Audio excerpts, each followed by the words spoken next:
Back when I was 15, I had to drop out of school due to a medical condition, and my mum would work during the day and not finish until night, so this left me home alone quite a lot.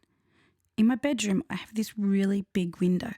It's so wide, it takes up almost an entire wall, not leaving much space on either side for anything else.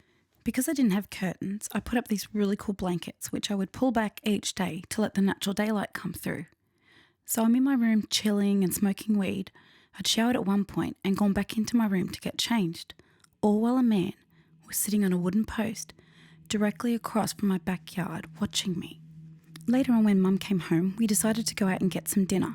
When we got back, I went up to my room to finish my dinner and look through my phone, when all of a sudden the light on the hall goes out. I just thought that maybe it was my mum, as it was 9:30 and she'd probably just gone to bed. And just then, the door to my bedroom opened slightly. My mind was racing at this point.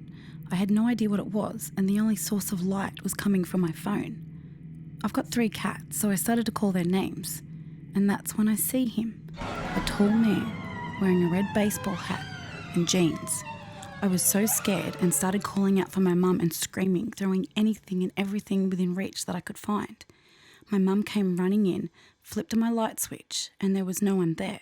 I'm telling her to call the police, that there'd been a man in my room. My mum then went in and grabbed her switchblade, and I remember her going through every room of the house like some part of a gang. We walked through every upstairs room together and found no one. We looked down from our balcony into the living room, and that was when we saw a blanket from our guest room. My mum told me to stay back, and I took her hand as we went downstairs together. We looked through every room of the house downstairs and couldn't find anyone. It wasn't until we went into our office where we noticed all the windows were left wide open. Now, I'm not sure if that's the way he came in or the way he went out, but we couldn't find him anywhere. Our neighbours called 911 after seeing the man trying to get into our gated backyard.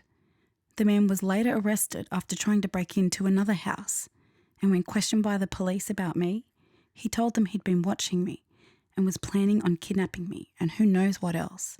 After just 2 days, the man was released by the police, and they told us that he was just a homeless drunk guy who promised to never do it again. Needless to say, I was terrified for months after this, and we ended up installing security cameras.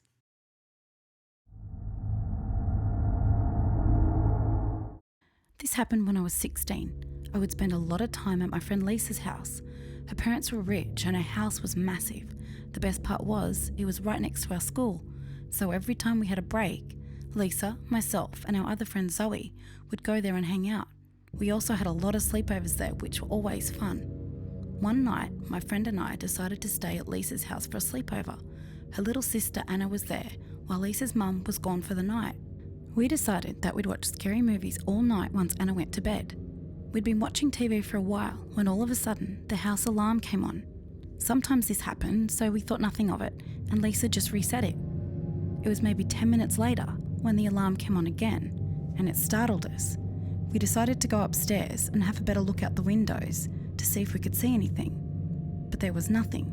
I then went onto the balcony to get a better look. Suddenly, the lights around the pool came on, which meant somebody was by the pool. The balcony I was on was just above it. I was so scared. I remember getting down on my knees and not moving until my friend deactivated the alarm and turned off the lights. Then I ran back inside the house.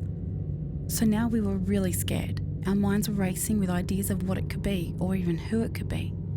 All the inside lights were on, so if it was human, they would be able to see us through the big windows. We turned off all the lights and hid in the kitchen downstairs. For some reason, none of us thought to have our phones on us, so we just sat in the dark in a huge house with windows everywhere you looked. Then it happened again. The alarm sounded. Lisa's sister Anna started screaming. Lisa reassured Anna and took her upstairs with her to shut off the alarm, while Zoe and I stayed downstairs. I remember hearing footsteps on the other side of the wall where we were hiding.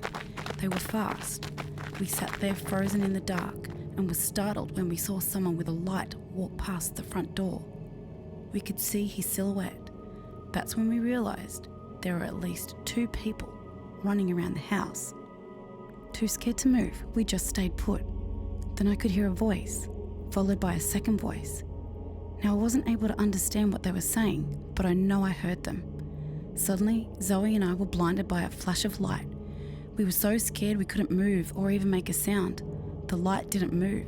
Somebody was looking at us through the gap in the blinds. Then we heard a loud, hard sound on the front door. Zoe was scared to move, and to be honest, I don't know what came over me, but I snapped out of it and crawled over to the back door, closed the blinds and held it in place, afraid that the guy would try and force it open. The person at the front door was trying to get in. The man at the back door was trying to open it. I grabbed the handle, holding it in place, and what felt like hours was probably only a matter of a few minutes. The hitting on the front door stopped, followed by the hitting on the back door. I remember seeing lights moving fast everywhere. Zoe and I eventually fell asleep in the kitchen and the two girls upstairs. Thankfully, nothing more happened that night. Lisa's mum came home the next day, and when we told her what happened, we got into trouble for not calling the police. She ended up calling the cops, and the house was surrounded by muddy footprints. There was a muddy boot print on the front door, probably from them trying to kick it in, the police told us. I don't know if they wanted to rob the place or not, but the aggression only started once they saw us inside, and I never stayed at Lisa's house again.